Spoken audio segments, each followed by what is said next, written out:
The thoughts, opinions, and general overall shades thrown on High at 9 News are those of the individual speakers and not those of High at 9 News, its audience, or its advertisers. The statements made do not constitute medical, legal, or financial advice, and for advice tailored to your specific situation, please consult with a licensed professional. Welcome to the High at 9 News Hour, where you will hear from cannabis industry experts and professionals from around the country talk about important topics while shining light on global issues and discussing cannabis as it relates to politics, regulation and reform, data and technology, science, research and medicine, family and parenting, art, celebrities and entertainment, fitness, sports, mental health and wellness, and plant-based medicines and entheogenics. Together, we are building a stronger community, fighting the stigma and creating change.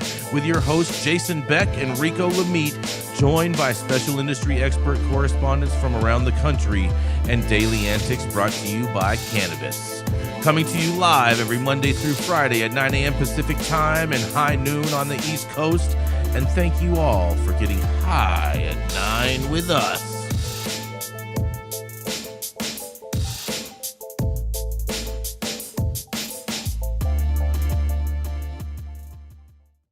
There's a little thing that just dropped in there.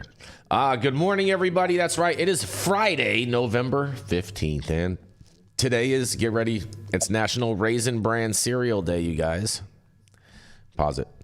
It's also National Spicy Hermit Cookie Day, whatever the hell that is. You guys eat hermit cookies?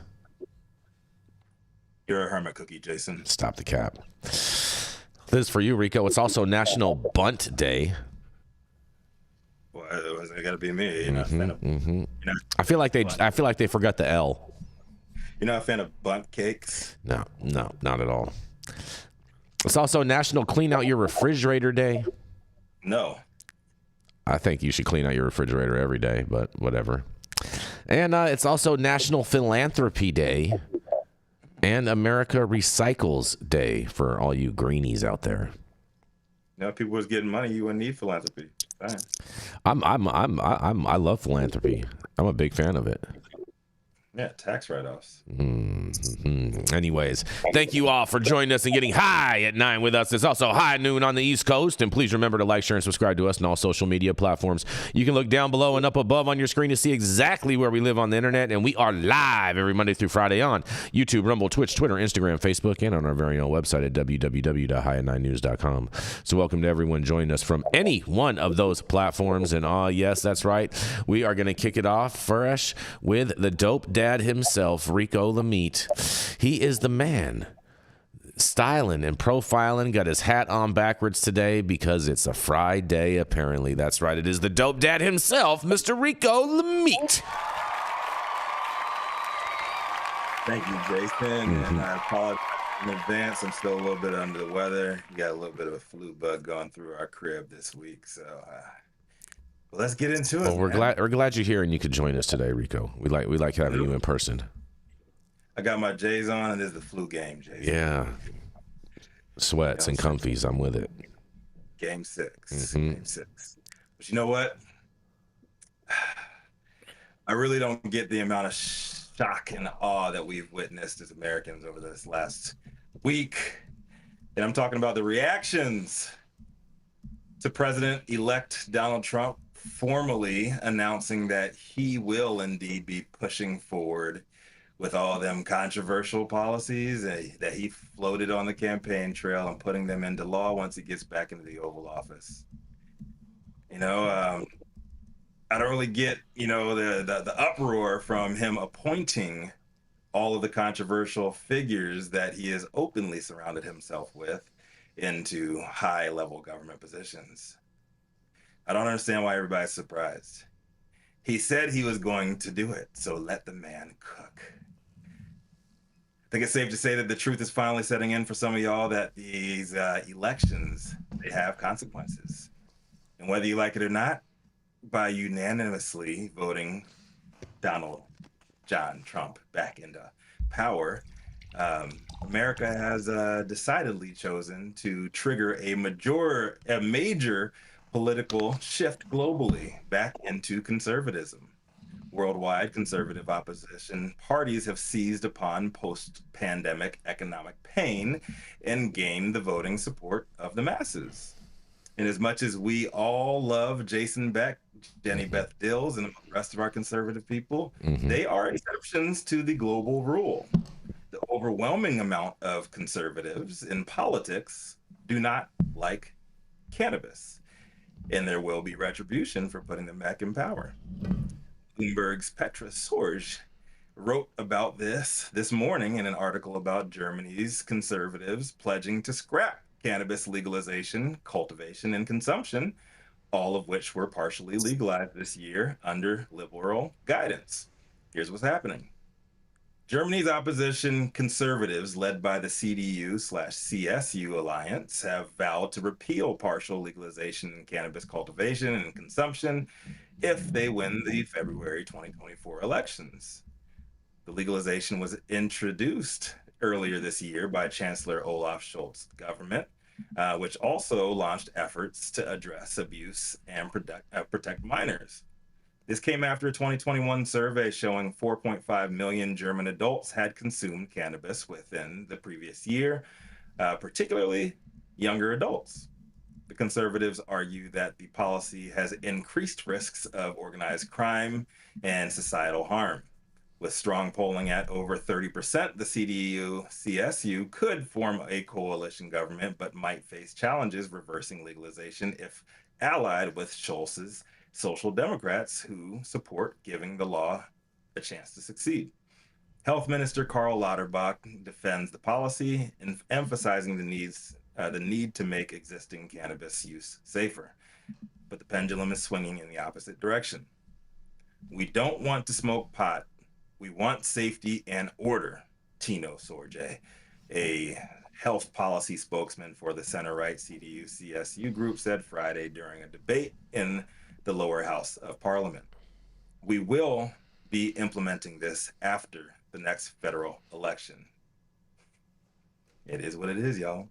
And y'all were out there saying that Donald Trump had no chance of getting back into office. This is 34 felonies. You know, he's a rapist. He's crazy. He's a dictator. Well, the American people spoke, and that's who the American people decided would be best to lead our country, at least over the next 4 years. And guess what, y'all? America leads the rest of the world, not just in action, but also in thought processes, and the way that we process all of this shit.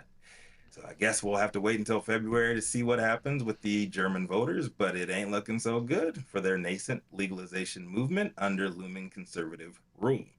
I would not be surprised if more recently legalized or decriminalized nations follow close behind. Elections have consequences, so get your popcorn ready, folks.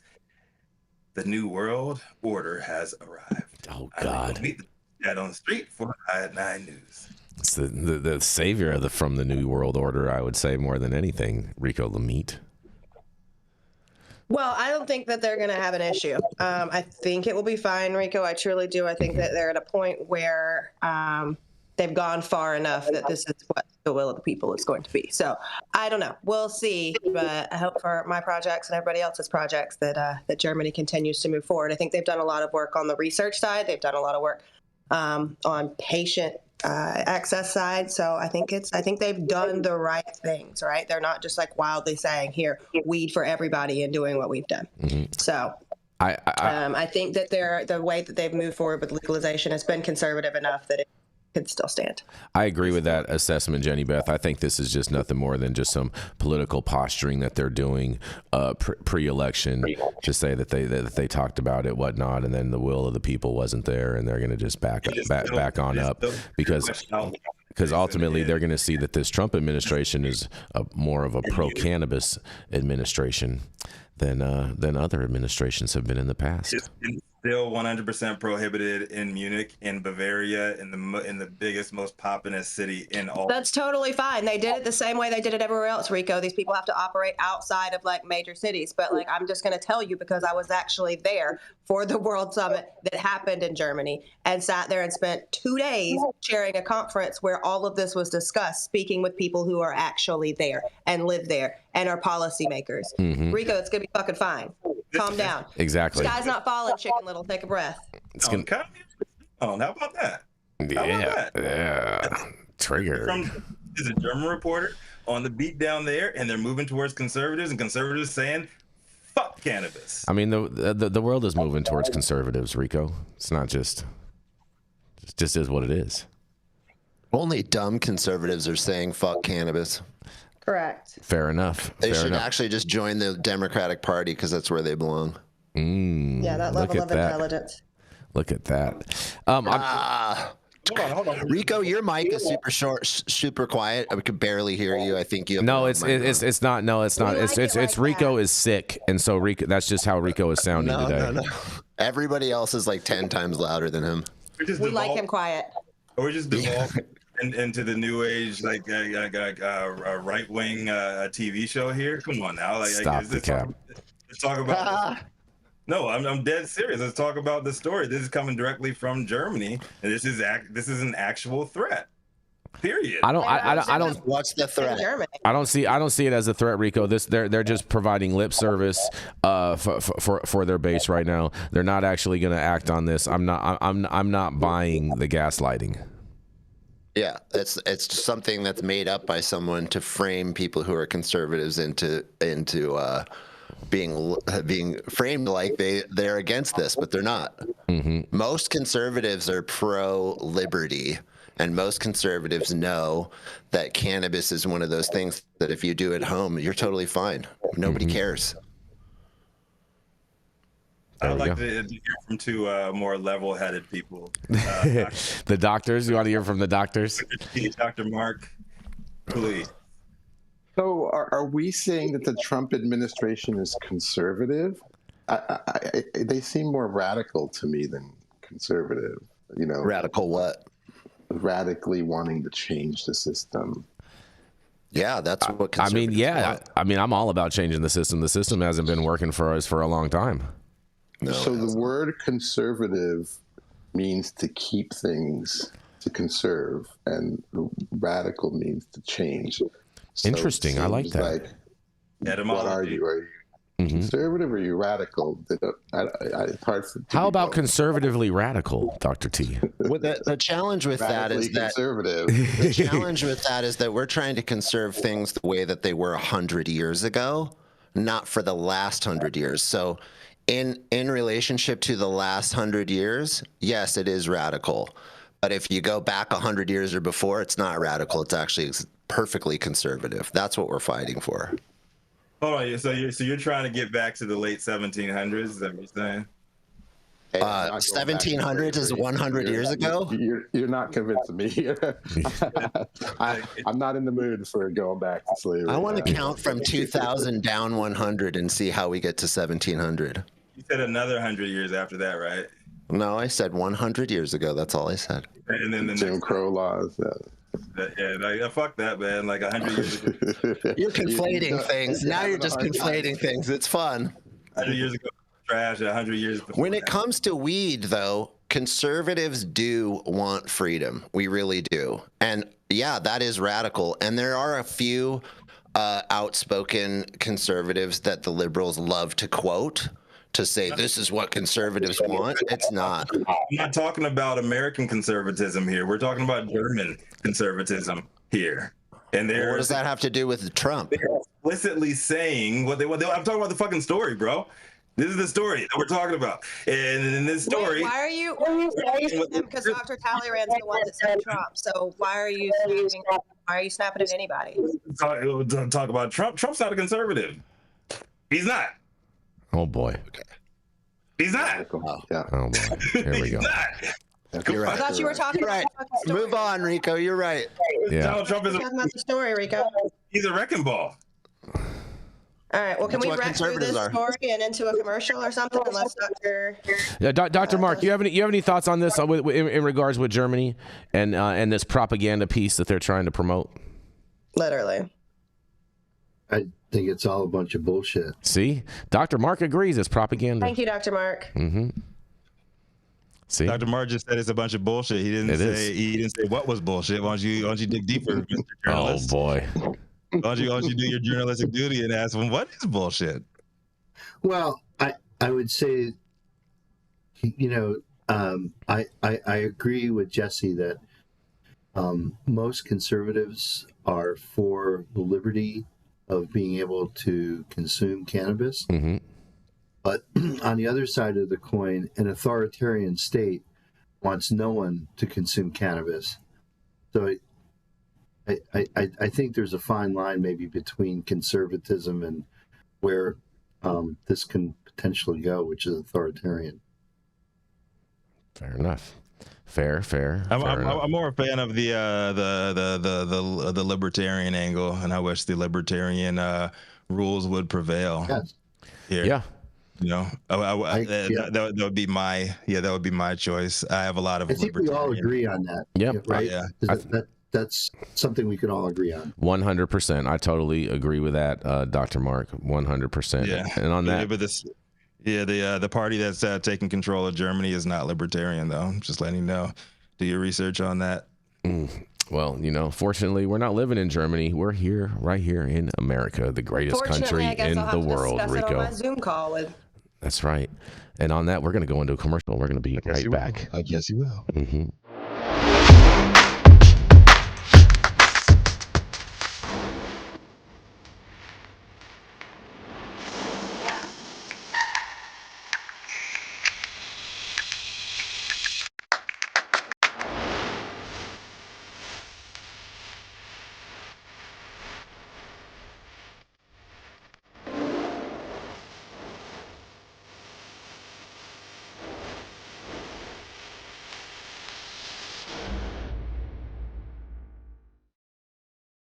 Mm-hmm. Well, because I refuse to rock with y'all right wing asses. He's an experimenter. Wrong, I'll be wrong. You're wrong. What I'm saying? We're back, Good Rico. audio We're stuff. back. We're back, Rico. You know what I'm saying? We're back like we left something. Mm-hmm. And this is my Friday voice, and I'm gonna introduce Jason's Mark ass with this shit. Mm-hmm. Coming to the stage next, it's none other than Donald J. Trump's right-hand man, the one who brought us back the glory of conservative politics into cannabis. That's right. The man, the myth, the legend, the cannabis industry's very own Kaiser Brose. Coming to the stage is the highest Republican on earth, Mr. Jason. Yeah, Rico, man. Oh, man. You guys, happy Friday, everybody. Hope you guys are ready for a fantastic weekend, man. It's that time of the year where everyone's starting to get in their festive moods and being thankful for everything. And, we got a lot to be thankful for. And but I'll tell you what, who's not that thankful right now, man, because out there in Missouri, they're intoxicating hemp booming in Missouri as regulators in the marijuana industry try to shut it down, you guys. That's right. Missourians can walk into a CBD shop right now and buy something that looks just like the canisters of marijuana buds and joints sold in state-regulated dispensaries. Coffee shops are selling seltzers with 5 milligrams of Delta-9 THC, an amount that would produce a strong buzz right next to the juices in their cooler. And at farmers markets, bakeries are selling intoxicating brownies and other homemade treats in stands right next to farm fresh veggies, you guys. As it should be. Many elected officials and Missourians have publicly puzzled at how this happened in a state where voters created a marijuana program designed to be highly regulated and limited to licensed dispensaries. And while there's no single explanation, industry experts and cannabis advocates say that much is to blame or credit goes to a little notice provision in the 2018 Farm Bill that is effectively acting as a backdoor to widespread marijuana legalization. And this is why I tell you guys that the Farm Bill is the marijuana default legalization. But nonetheless, in a quote, now people are saying, well, basically all marijuana is hemp, said David Villancourt, a board chair member and co-founder of Denver-based SC3 Collective. It's all legal. The Farm Bill legalized it. Yes, you are right, because it's all THCA. Villancourt spoke during a panel discussion last week at the MJ Impact conference held in St. Louis, where lab experts and regulators chimed in on various panels to talk about the impact of hemp products on the marijuana industry and how to regulate it. Since Congress descheduled hemp in the 2018 Farm Bill, many states have been grappling with how two nearly identical intoxicating cannabis markets that are bound by very different rules, Villancourt said. In Missouri, there's no government agency in charge of making sure products being sold as intoxicating hemp are actually made from hemp, and no agency is making sure these products are safe, and there's no age restrictions set by the government to buy them. Villancourt said this market has eclipsed the state-regulated marijuana industry in size and in some parts of the country. And in a quote says, that's significant because the marketplace didn't exist several years ago, he said. While Delta-8 edibles or seltzers are most recognizable products in the intoxicating hemp industry, the products are rapidly evolving, making it challenging for regulators to keep up. And in a quote, from a health community standpoint, we are very concerned with brand new compounds coming out of these processes that we've never seen before, said Amy Moore, director of the Missouri Division of Cannabis Regulation, during one of the panel discussions at the conference. She also says, we really have no idea what they do, either from experimentation or study. Well, guess what, lady? These are all the same compounds. It's not like it's something new. But nonetheless, for more, it's even more concerning that these compounds are being made in large amounts and just see what happens. That's not really the case, but whatever. This year, Missouri lawmakers attempted to address the issue, first with failed legislation and later with a stalled-out executive order issued by Governor Mike Pearson trying to ban the products. For the third year, the upcoming legislative session will be the battlefield between the hemp and the marijuana industries. Both will be pushing for their own proposals of sensible regulations. This, in quotes, civil war between the two industries is happening all over the country, said cannabis attorney Rod Kite. Shout out Rod Kite. He's a great attorney who has represented hemp businesses in lawsuits nationwide, and in a quote says, which one is going to win out, he asked, or what is the end result here? On one hand, the marijuana companies say it's unfair that they played by the rules, and Kite said, and now have to compete with purported hemp products available at gas stations. On the other side, hemp industry leaders say what they're doing is legal under the federal and state law, and in a quote, these are all different things that the people have in their minds about what it means to have legal hemp, Knight said. But the reality of the situation is, for all practical purposes, cannabis is legal in the United States. We just call it hemp. Pearson's attempt to summer the ban on intoxicating hemp remains on hold and perhaps indefinitely. When the order went into effect on September 1st, the governor was hoping to utilize compliance officers at both the state's Division of Alcohol and Tobacco and the DHSS Bureau of Environmental Health Services to implement the ban. However, those plans quickly came to a halt when the Secretary of State, Jay Ashcroft, rejected the emergency rules that would have given the Alcohol Division the authority to conduct inspections. That meant that the state's food inspectors were left to handle compliance on their own. But a lawsuit by the Missouri Hemp Trade Association and the bungled raid for hemp seltzers at a veterans home on September 11th have squashed any further actions. Thank goodness Peanut wasn't there. The two current pathways for a ban to move forward, though, through administrative rules and potentially new legislation, won't see any movement until the spring, and they both will be met by the hemp industry's growing political power, which includes the Missouri Petroleum and Convenience Association and many liquor distributors. In a quote, frankly, alcohol sales are off, Chris Lindsay, director of state advocacy for the American Trade Association of Cannabis and Hemp, said during a panel discussion at the St. Louis conference. In a quote says, that leaves a lot of alcohol distributors looking for new products. The opposition also includes a number of small business owners, Kite said, and in a quote says, in Missouri, where you wouldn't ban these products because it would completely pull the rug out from underneath the multi-billion-dollar industry, mostly confiscating of small businesses, Knight said, and give it to the existing license holders, which tend to be huge corporate entities. The argument that banning these products would harm thousands of small businesses in Missouri and further feed what critics call the marijuana monopoly was largely successful in blocking proposed legislation in the last 2 years. However, the state is not backing down, and the Division of Alcohol and Tobacco Control proposed new state rules this month that would ban the sale of hemp-derived products for any licensed liquor retailer.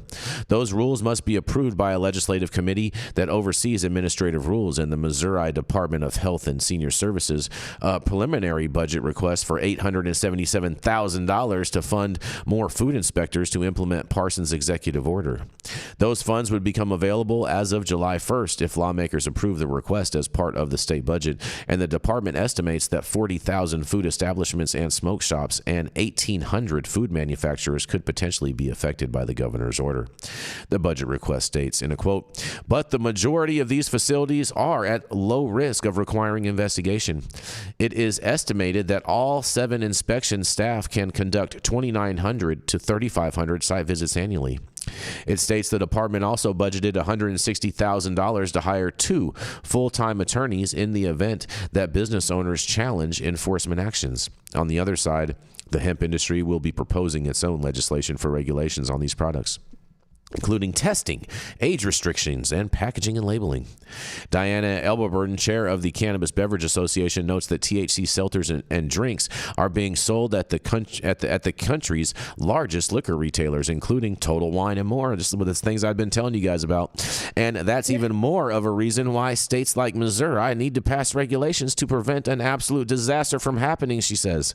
This has really evolved, Elburn told the attendees at the St. Louis conference, and a quote says, "And it's exciting, but we also need sensible regulation in place to make sure that the consumer is kept safe. We need to push for it, and alcohol is a power that can get behind us and really put this across the finish line," they say. Moore, the head of Missouri's marijuana regulatory agency, explained that her division has learned how to create a successful regulatory framework since medical marijuana came online in 2018.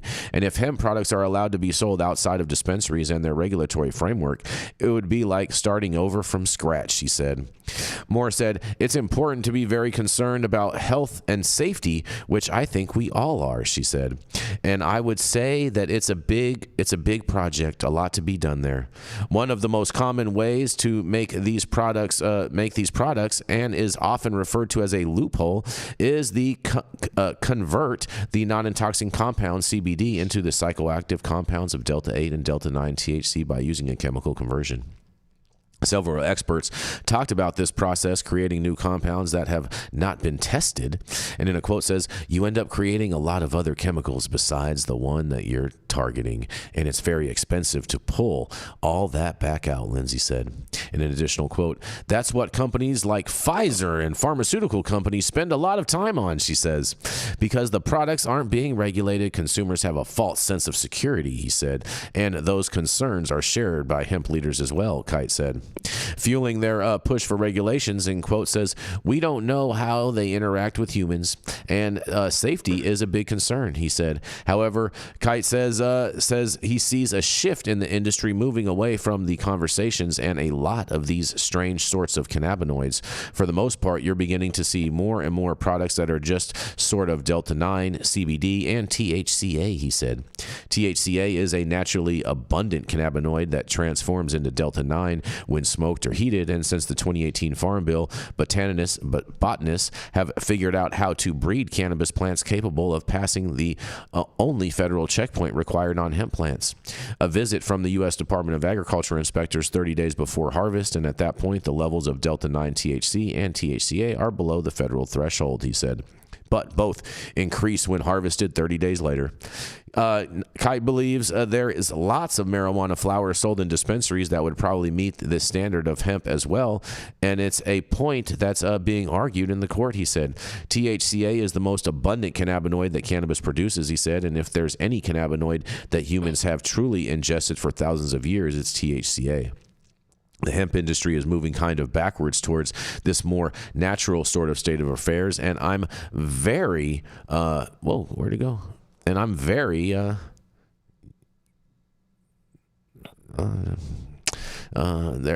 there's any cannabinoid that humans truly have ingested thousands of years, it's THCA, and the hemp industry is moving kind of back towards this more natural sort of state of affairs, and I'm very pleased with that, he says. Well. Sounds like Missouri got their hands full, and I think ultimately they're going to be unsuccessful in trying to block this. And it sounds like their arguments are all around freedom-based and allowing people to choose what they want to ingest. But I can't wait to hear what you guys have to say about this. You guys there? I'm sorry, I was arguing with the LA City Department of Finance. My bad. I was arguing with somebody. Confused. Are they trying to stop That's my job. the hemp?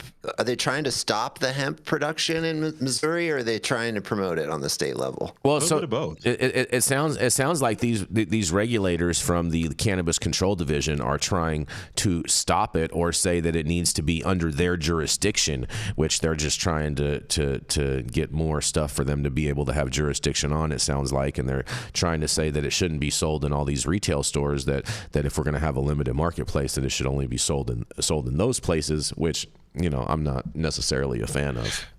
But would the Farm Bill and interstate commerce even allow a state to regulate it like that? Well, it's interesting that you asked a question like that, Jesse, because right now California, Gavin Newsom put in an emergency ordinance that's banning all of these stores from selling hemp-derived products, and he doesn't have any allocated budget for that, but he's allowing code enforcement officers in all of these different little smaller jurisdictions to be able to use that as a way to go and police these businesses.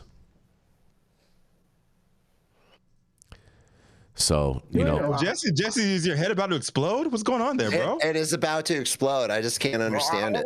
I don't understand what first of all, you can't enforce it. Second of all, where are you coming from with this? Third of all, doesn't that screw with the federal laws, and doesn't that screw with interstate commerce? And aren't you trumping the FDA and the Farm Bill and everything else that's being built? Like, I don't understand it. I think you're totally right on that. And I'm going to talk with Rod when he gets back from vacation and ask him if there's some type of a class action lawsuit that we can sue these states with in regards to these prohibitionist policies. Don't waste your time.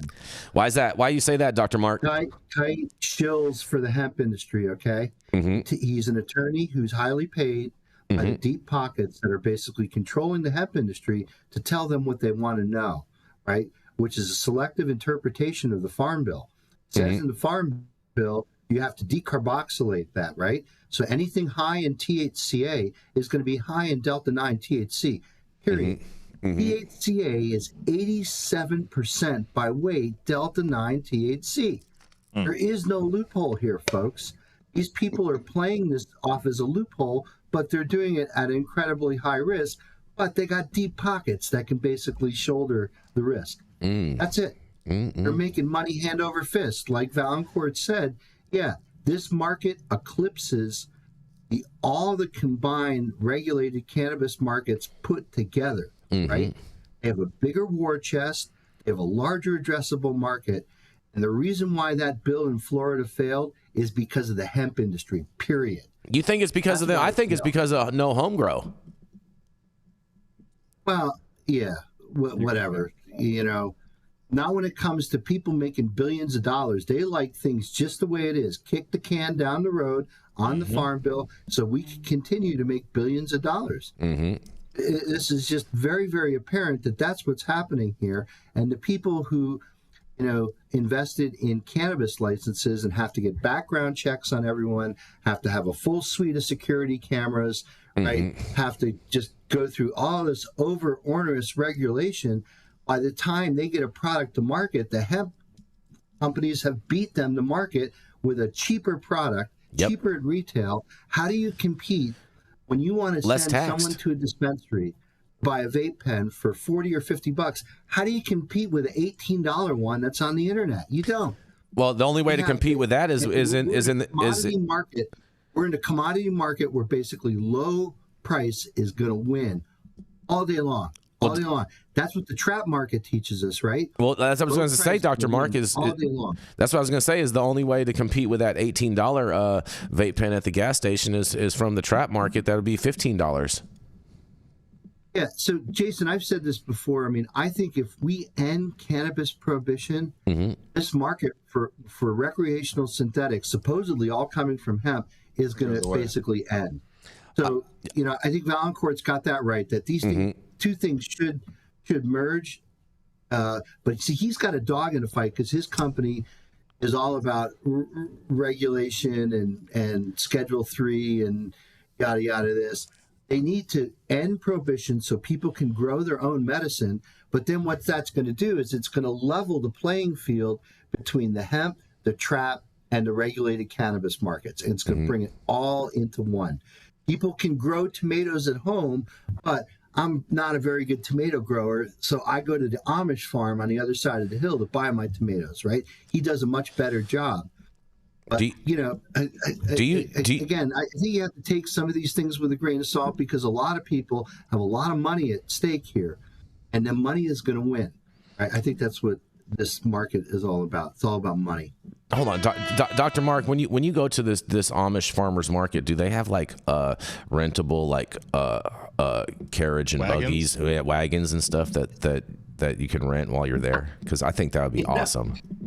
It's a great question, Jason. Like, I'm really I got a lot of questions about these new age Amish because I've seen these Amish folks. I've seen them at Trump rallies. I've seen these Amish folks. I've seen them at basketball games, and I've seen them with cell phones and stuff. Like, what about the show Growing Up Amish, where they take them and they bring them into the real world and like show their whole experience?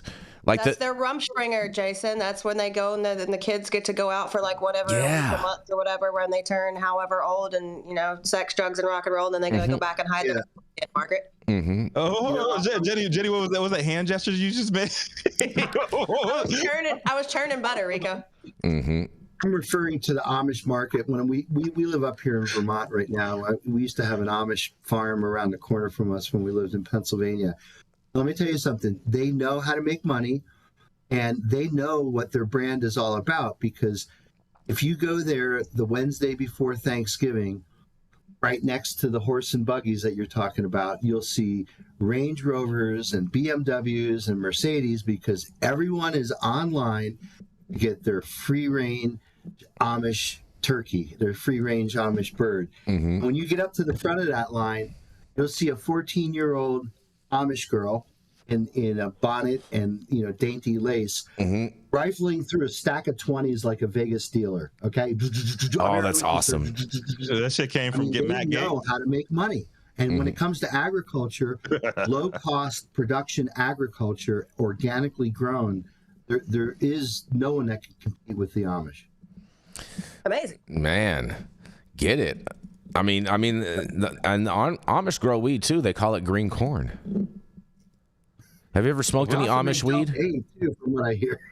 Is that real? That's 100% real. Yeah, I really don't know much. I know they make some the damn good furniture. I know that much. Don't you watch TV, Rico? They do make damn good furniture too. That's for sure. I don't watch Amish people on TV. I didn't know Amish people were on TV until you said something just Amish, now. Great show. What? Growing Up Amish, great show. Yeah, you should check it out, Rico. It's very entertaining. So Amish Mafia, much more of a stretch. Also, great show. Yeah, so they're allowed to let people have like technology all around them, but they just don't use technology themselves. Like, that's what you're probably seeing are Mennonites, Rico, but that's okay. They're just not quite as strict. Yeah. So the Mennonites can use electricity, and Amish can use certain modern conveniences, but they don't typically do it in their homes. Like, they have telephones and they have cell phones, but they have like a little shack out in the front of their property that they have to do that in. Can't do it in the home itself, right? It's like a timeout booth. That's a great rule. Yeah, that's a good rule, I think, for social media, because it's definitely polluting brains of people.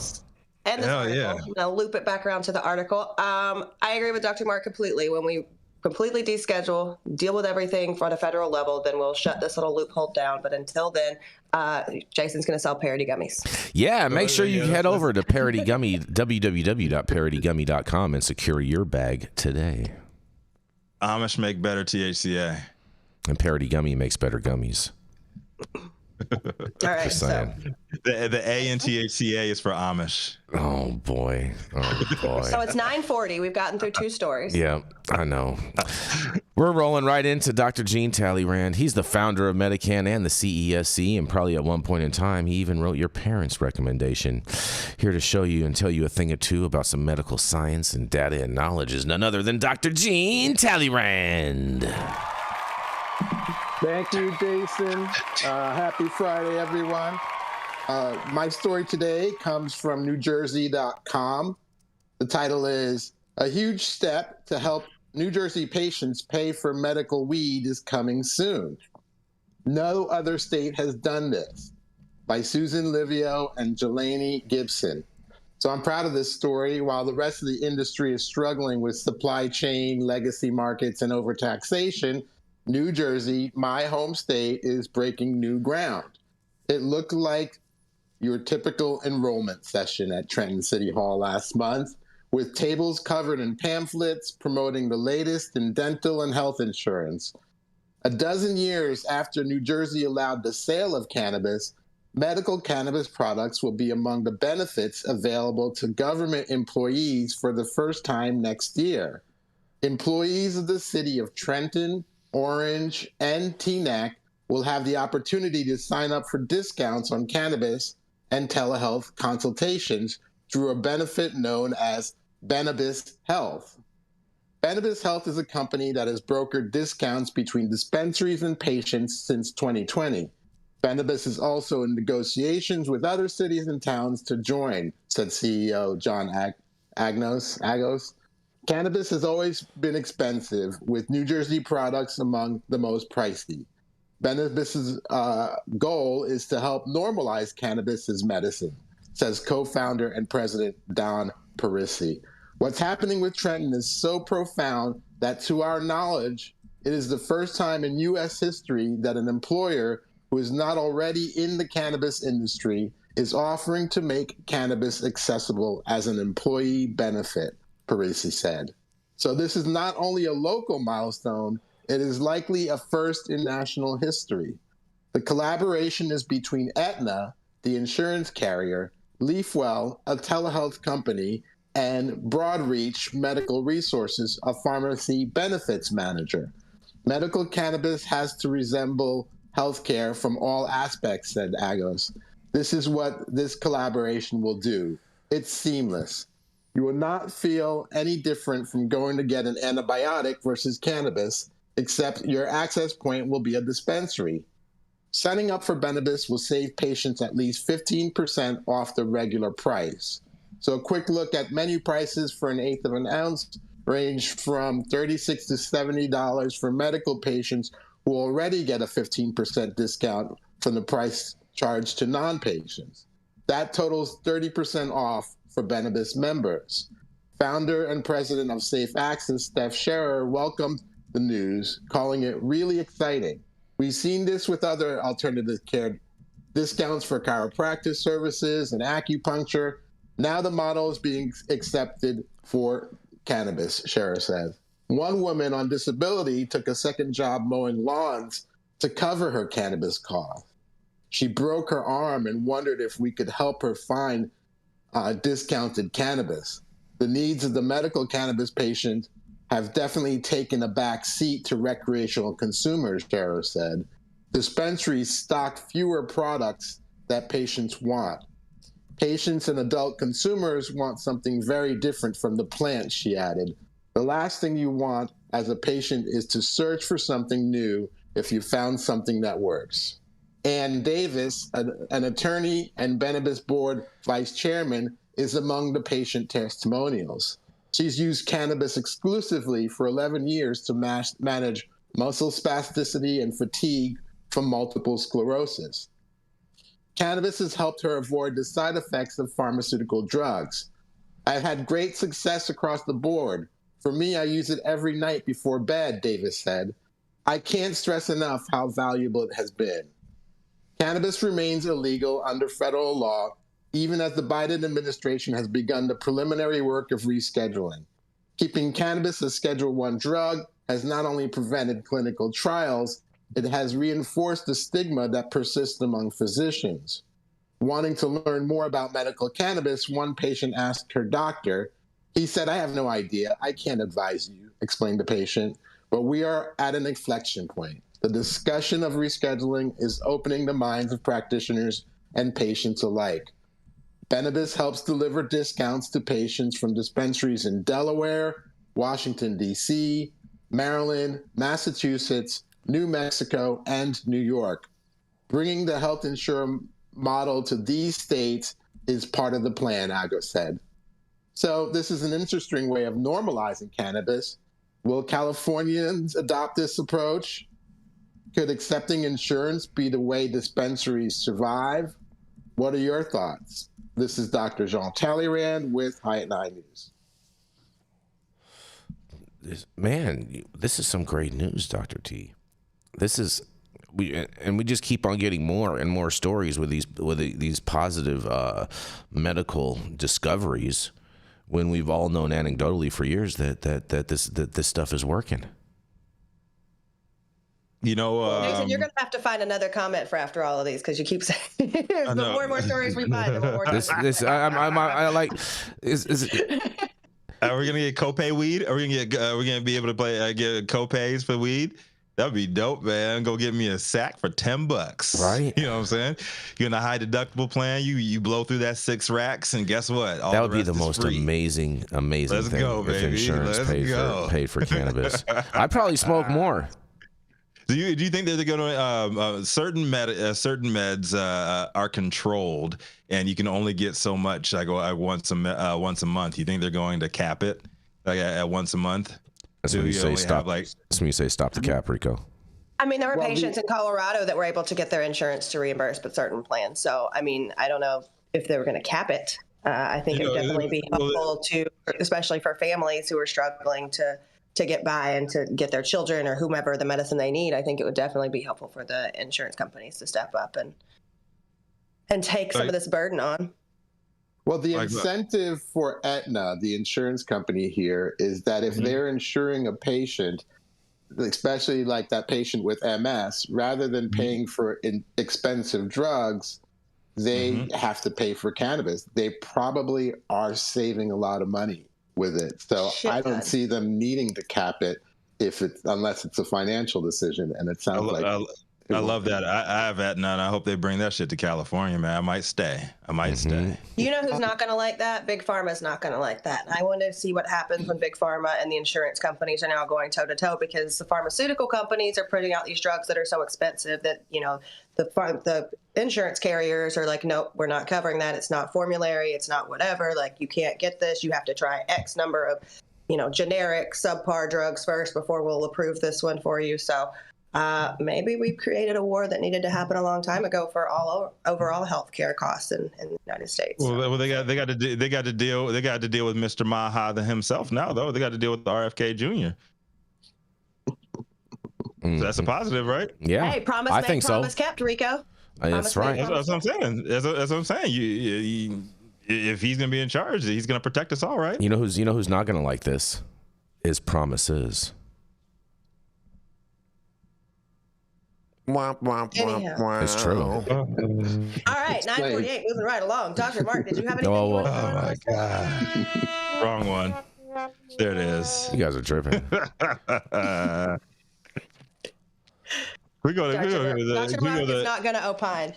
Nothing. We go to the commercial break. All right, we're gonna go to a commercial. We're gonna be right back. This plan would make marijuana legal, but would not remove all of the consequences. Explain that for us. Why are they busting in my door after midnight over something that Illinois says is legal? Right. We've run into so much cannabis. We've run out of places to put it. Things are legalized, but it's not legalized completely. My mini doc on legalization policy in Illinois is available for free streaming now at colememo.com/minidoc.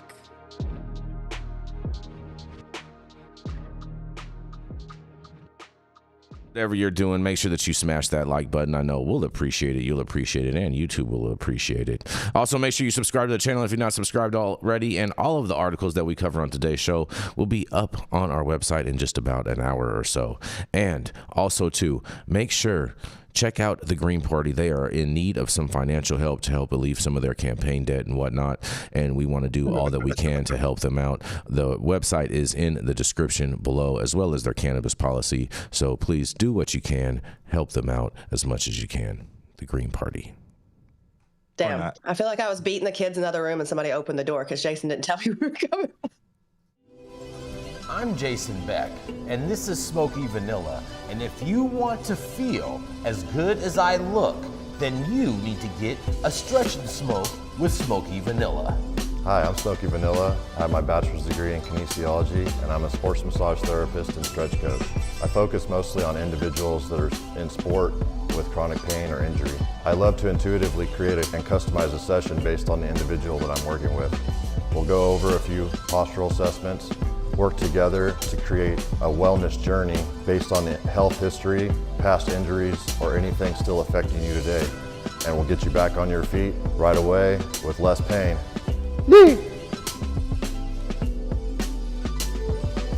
We're about to stretch, and then we're gonna smoke, because we're gonna get on our stretch and smoke. If you want to feel as good as I look, then you need to come on down and get a stretch and smoke with none other than Smoky Vanilla.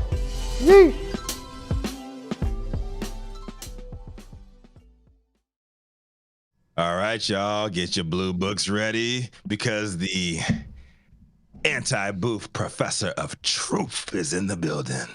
He's a highly recognized New England-based organic chemistry expert and always down to bring us a little functional Friday heat when he's on the mic. So make sure you guys are ready to take notes because Dr. Mark Scialdone is up next. Oh, yeah. Thank you, Rico. Happy Friday to everybody. Hope you've had a great week so far. And hope you have some great plans for the weekend that include cannabis. So today, my story comes from Wisconsin Public Radio, and it's entitled Wisconsin Scientists Study Driving and THC Impairment. U of Wisconsin or U of W Madison researchers are testing the influence of Delta 8 and Delta 9 on driving ability. The researchers at the University of Wisconsin-Madison are gearing up to administer a set of levels of Delta 8 and Delta 9 to people in a pilot study and place them in a driving simulator. Their goal? To see how the drugs influence people behind the wheel. Heather Barkholtz is the study's lead researcher. She said since the 2018 Farm Bill legalized hemp production, Wisconsin businesses have cropped up to sell products that are derived from the cannabis plant. Delta 9 THC is responsible for the high feeling people get from marijuana, which is illegal in Wisconsin. But companies advertise tinctures and edibles with Delta 8 THC derived from the legal hemp plant or legal levels of Delta 9 THC that are under the legal limit. So driving around, you could see advertisements for Delta 8 THC and Delta 9 THC, said Barkholtz, who's an assistant professor at the School of Pharmacy at UW-Madison. And I became interested in what do we know about them? When I looked at the literature, I found out the answer was not much. Along with a team of UW-Madison researchers, Barkholtz set out to study how Delta 8 THC, which can be derived from hemp, compares to Delta 9 THC, which is found in marijuana, in a driving simulator. Because we want our roadways to be safe as possible, Barkholtz said. The products bought in Wisconsin or elsewhere don't always list if the drugs can impair driving and how long people should wait before to drive after using them. Barkholtz added, she hopes that her research can create standards for products containing Delta 8 THC. We suspect that they are still impairing, but that's not necessarily one-to-one compared with Delta 9 THC, Barkholtz said. Before the researchers can study how the drugs differ when it comes to driving, they'll need to run a pilot clinical trial. Barkholtz's team is recruiting participants currently. In the trial, people will sit in a driving simulator after being given a set dose of delta 8 THC, delta 9 THC, or placebo. Then their driving behavior and cognition will be tested. They'll do simulated driving experiments as close to the real world as we can get, Barkhold said. In future, she hopes to run bigger studies that help law enforcement officers refine their sobriety tests to notice if people are impaired by THC on the road. Well, when you go to the faculty members' research page at the University of Wisconsin, it says the Barkhold's toxicology lab. So, and she's a toxicologist looking for, again, toxicological effects of drugs. So the Barkhold's toxicology laboratory focuses on detecting drugs of abuse in biological matrices and understanding their pharmacology in humans. We take an interdisciplinary approach to developing detection methods and curating data streams that inform public health. Barkhold Toxicology Laboratory's mission is to improve public safety and public health through transparency, standardization, and data analytics. Specifically, our work focuses on developing novel drug of abuse detection strategies and understanding the pharmacology of these compounds in humans. We take an interdisciplinary approach to solving real-world problems with direct impact on public safety and health. Well, I could probably bet $1 to a donut that she has an NIH grant turned into the NIDA, which is the National Institute of Drug Abuse, which is the NIH is armed, understands how drugs of abuse are interacting in the body and how they affect human behavior. When she says that there's nothing known about THC and driver impairment, that's not entirely accurate. There's a lot of work that's been done. There's a Yale study from 2015. I'll just read you the abstract real quick, where they looked at both alcohol and cannabis use. But rather than reading the abstract, I'll just cut to the chase. The results were not inconclusive. Epidemiological studies have been inconclusive on whether cannabis causes an increase in accidents. In contrast, alcohol, there's no question about it. Increase in alcohol content in the blood does lead to a higher risk of getting into a car accident. So in studying both, I guess they were also looking at combinations of, like, after you've had a few drinks and you smoke a joint.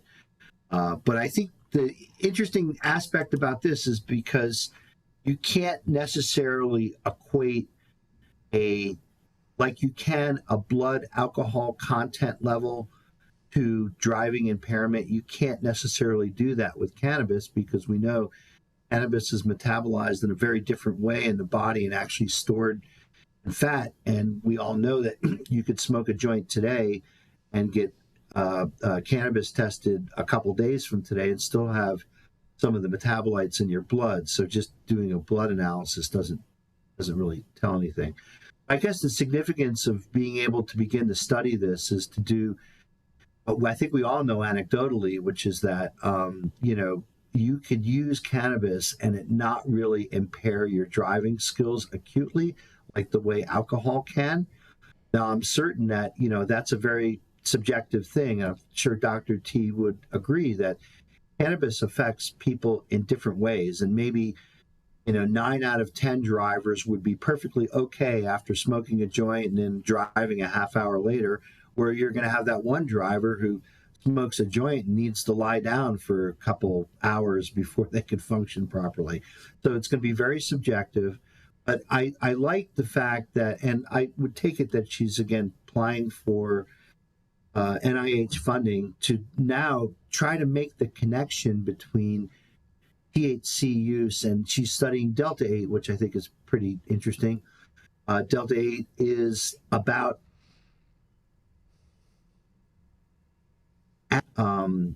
effects of Delta 8 could be somewhat skewed because there's not a clean Delta-8 product out there. All Delta-8 that's made today is contaminated with other isomers. So I believe some of these other isomers artificially inflate the amount of Delta-8 that you'd see in a COA. So what might say 85% Delta-8 based on the peak area is actually only about 65 or 55. What the impact of some of those other compounds are. In fact, my collaboration with Professor Alan Hallett at Wake Forest, we're the first ones to look at iso-delta-8, which is one of the minor byproducts that's formed in the chemical conversion of CBD. And to just cut to the chase on that, we know that it does show some of the same biochemical hallmarks as phytocannabinoids like THC, but from our preliminary work, we're showing it's not acting on the CB1 receptor.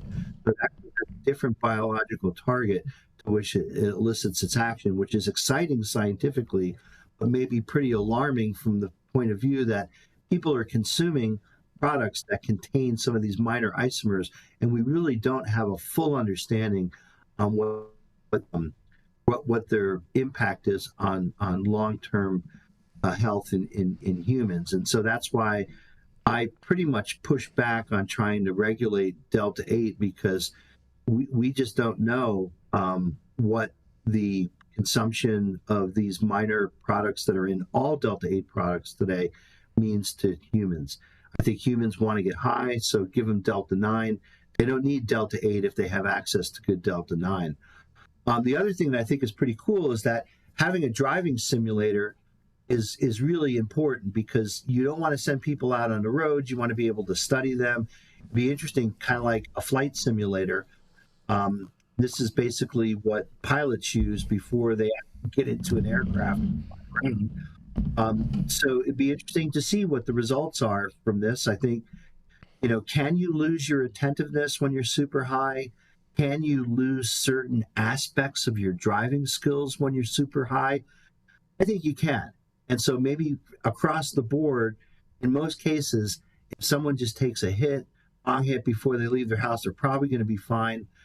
But if you're super, super high, you may not want to get behind the wheel, because, perception can, be altered, and certainly your reaction time can be altered.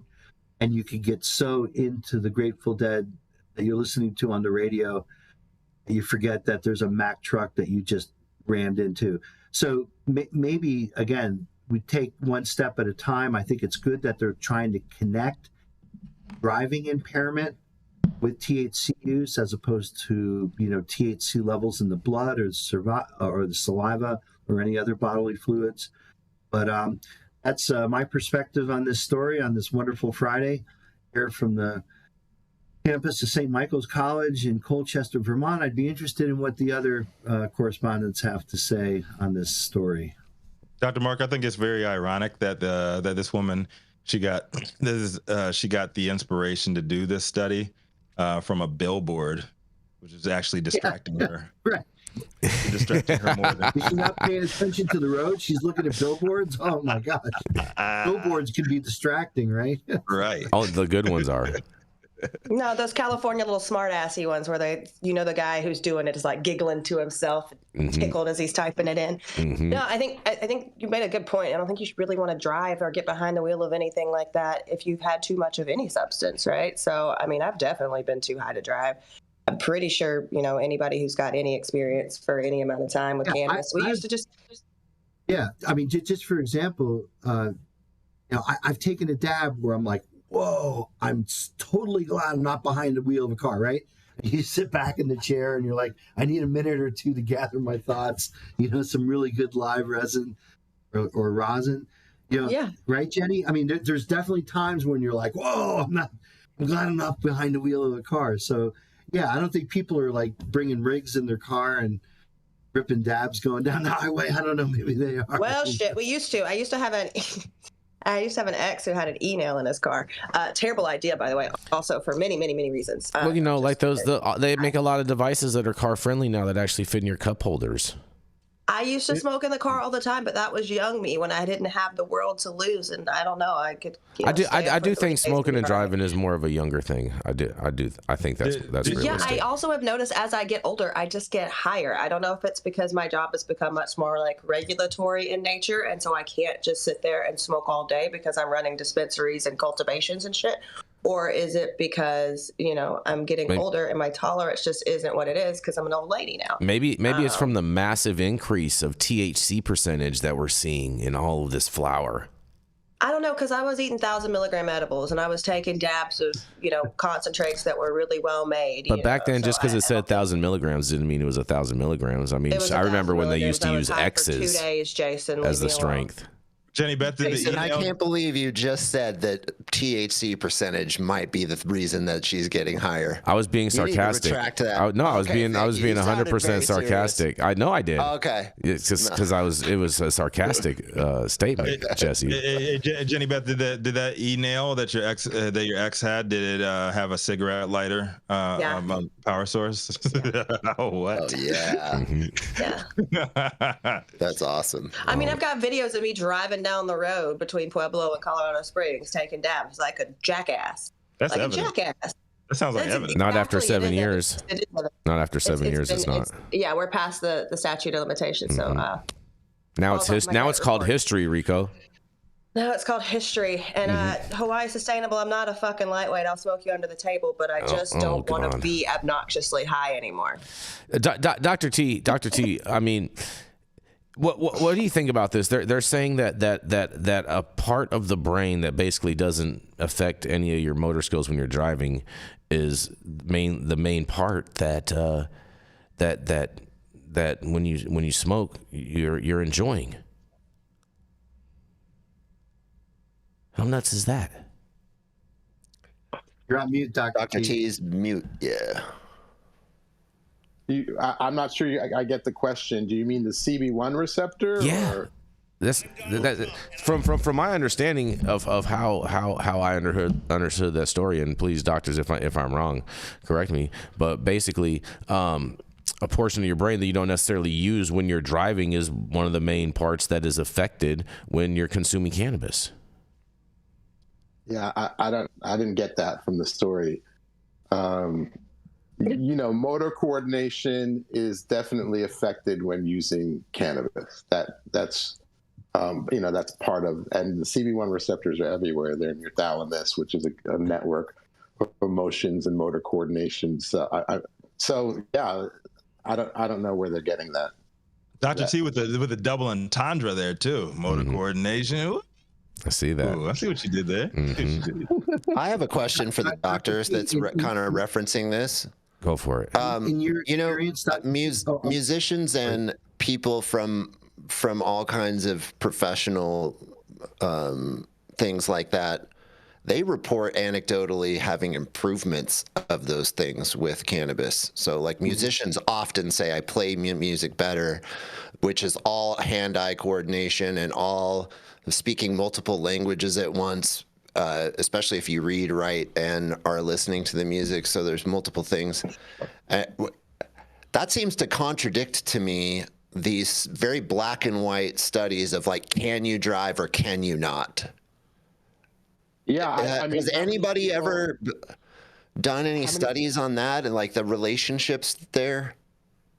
Well, how many people have you known who drive better using cannabis? I do. I've known many people that way. Jason, you drive terribly either way. No, I drive way better because I'm not as trying to get somewhere. Jason, you forget how heavy your foot is when you're on weed. I mean, my foot is heavy. I also play piano, and there's a tipping point, right? There's a point of where I'm high and I'm just like in the flow and I'm grooving and I'm having a great time. And then there's a point where I take that extra dab that I probably didn't need to take, and now I'm just a little bit fumbly and I'm not doing the greatest. So I think there's a tipping point for me. That's just personal, maybe I'm a lightweight. That's what I'm asking the doctors, is because my personal experience is there's this wide spectrum of capabilities, and that somehow cannabis seems to amplify some capabilities, not diminish them. And I don't ever hear any studies about that. I don't hear any doctors even talking about that. It's always black and white. can you drive or can you not? And there's all these other options.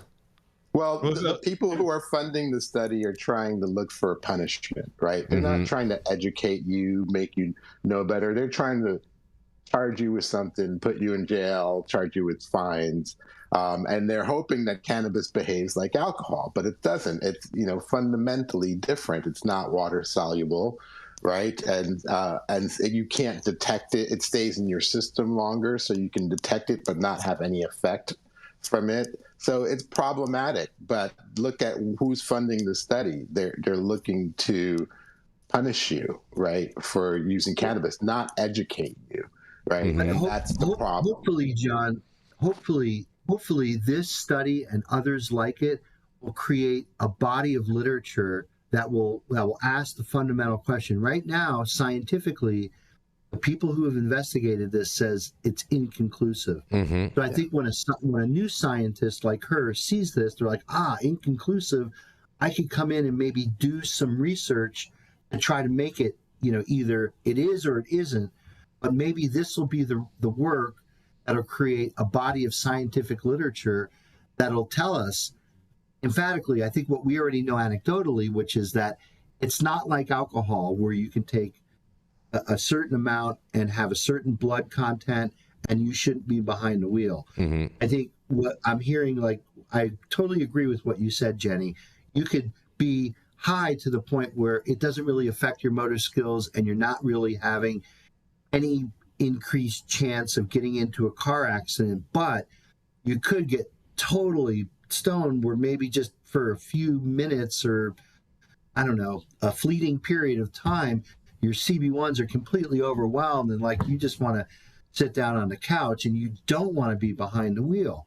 Hopefully this study will be an objective evaluation in that way, John, and it'll be something, again, where maybe in the future we'll be able to correlate cannabis use to impairment if it exists. Right now, it's inconclusive that it does exist.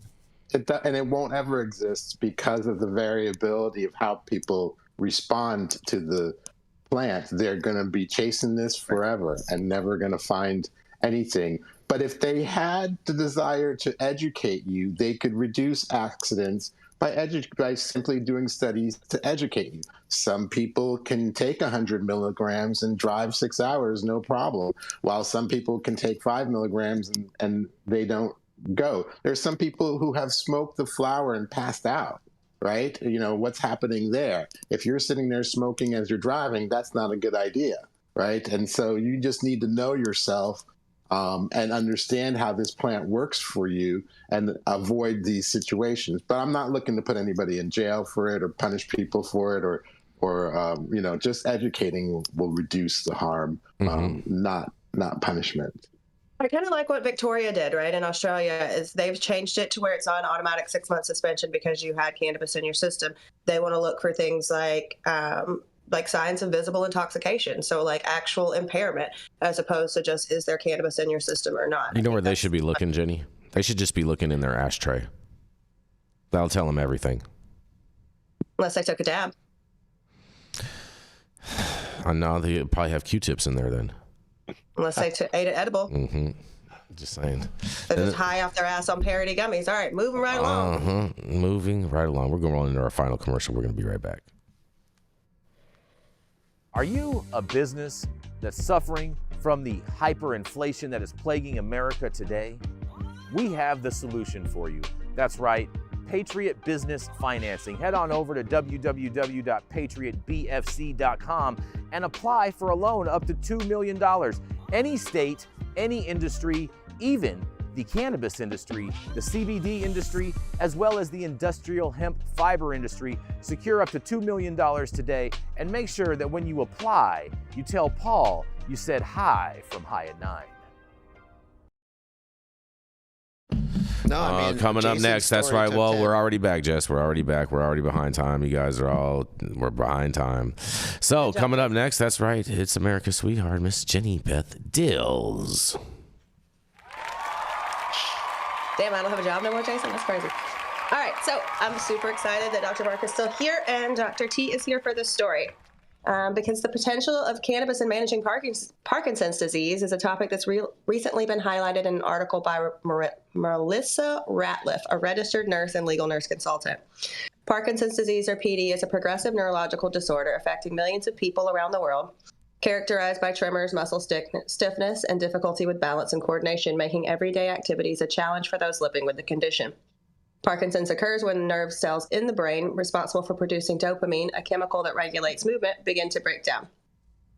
As the disease progresses, symptoms worsen, significantly impacting patients' quality of life. The article discusses emerging research into how cannabis might help alleviate some of these symptoms. Early studies suggest that certain compounds in cannabis, like CBD and THC, may offer relief by interacting with the body's endocannabinoid system, which plays a role in regulating pain, mood, and motor control. Patients have reported benefits like reduced muscle stiffness, improved sleep, and decreased anxiety, which are common challenges for those with Parkinson's. However, while the early findings are promising, experts caution that more rigorous scientific research is needed. There are still questions around dosage, safety, and long-term effects, especially given the variety of cannabis strains and formulations available. Healthcare providers are also urging patients to consult with their doctors before considering cannabis as a part of their treatment plan. As the conversation around medical cannabis continues to evolve, studies like these are paving the way for new treatment options that could improve the quality of life for those facing chronic neurological conditions like Parkinson's.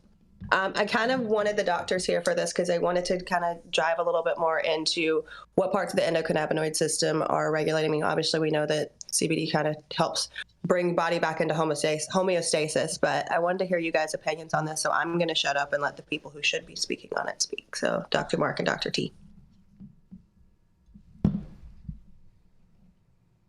Well, most symptoms of Parkinson's are related to dopamine, and many medications that are given to Parkinson's patients are dopaminergic, and that means that they activate the dopamine receptors. Cannabis, some of the THC does have dopaminergic effects. CBD may not have dopaminergic effects. So it may be that THC is useful in terms of preventing the symptoms or keeping the symptoms at bay. CBD, on the other hand, may be useful in its neuroprotective effects, and that may be helpful in long-term in preventing you from getting Parkinson's, although that has not been proven. Yeah, I would just say that, anecdotally, it's been used for years for control of tremors,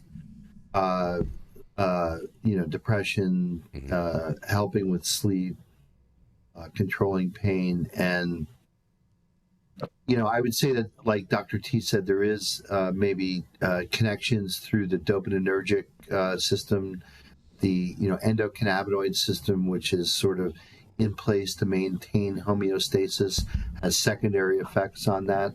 But I still think this is a ripe area for research. I know there's a lot of researchers who are looking into both Alzheimer's and Parkinson's, neurodegenerative diseases in general. So, I think that this is a current frontier in medical science today. Look at that. I mean, if you can alleviate somebody's stress and anxiety around the fact that their body's breaking down, that's got to increase the quality of life like quite a bit, right? I'm assuming, I would assume, I haven't looked into it, but like if you go from being a highly functioning normal person to you can't control your body, I'm sure that puts you at high risk for depression, anxiety, suicide, and things like that. Well, so like especially the tremors, right? Because the tremors, you can't even hold a cup of coffee or hold a pencil, or you can't write your name. I mean, if you could just control tremors in general that are associated with Parkinson's, I mean, there's a lot of value for patients that can, do that.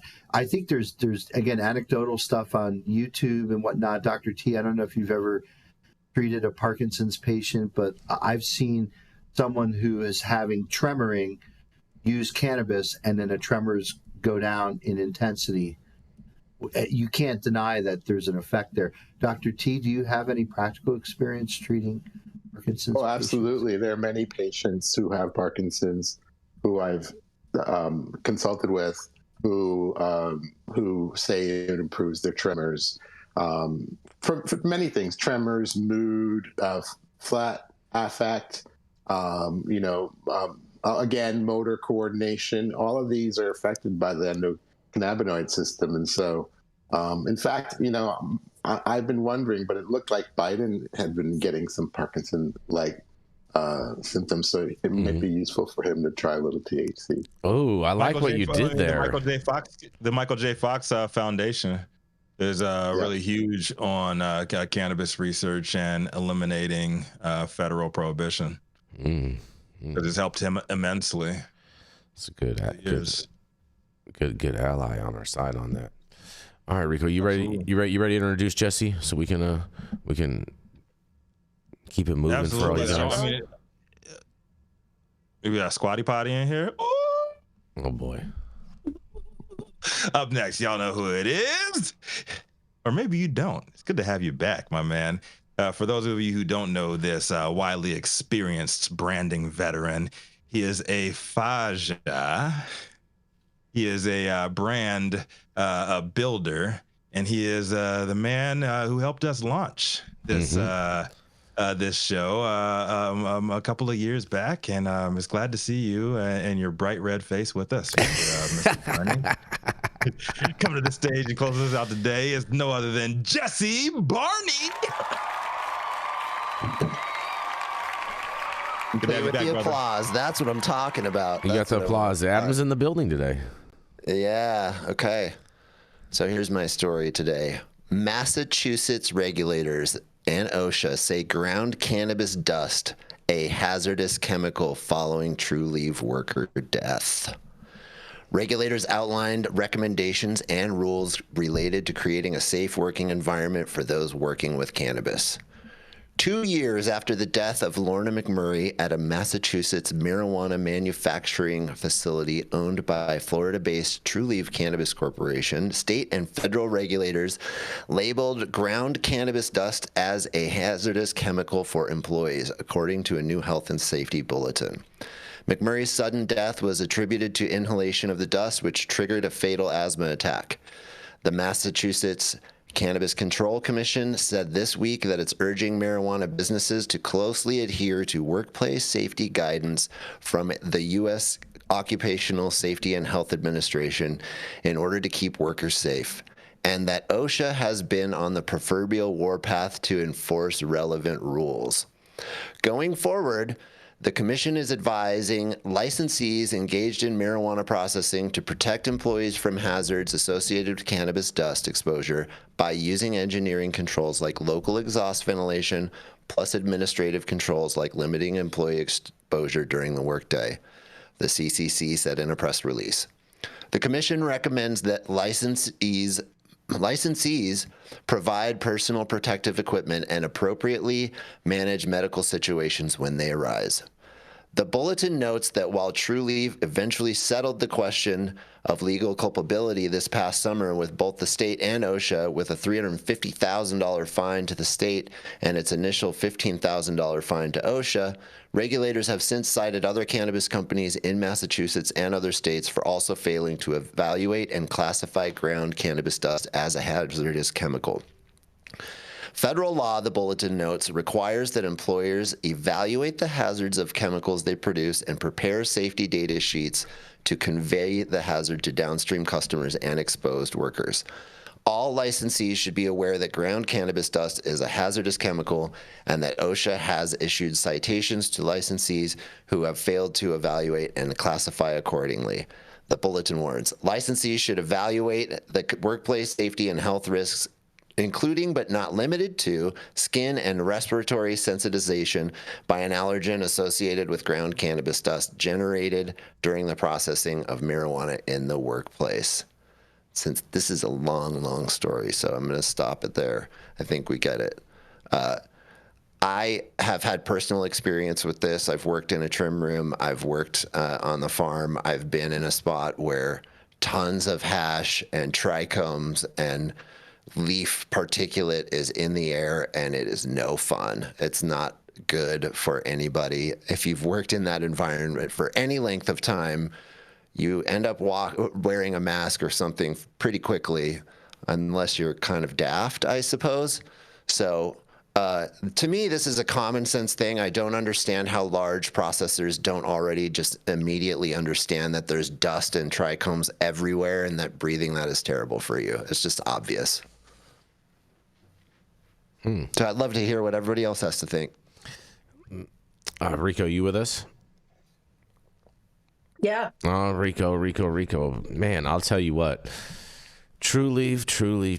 I can't believe that this is that now they're taking this position after someone died in one of these facilities in their state.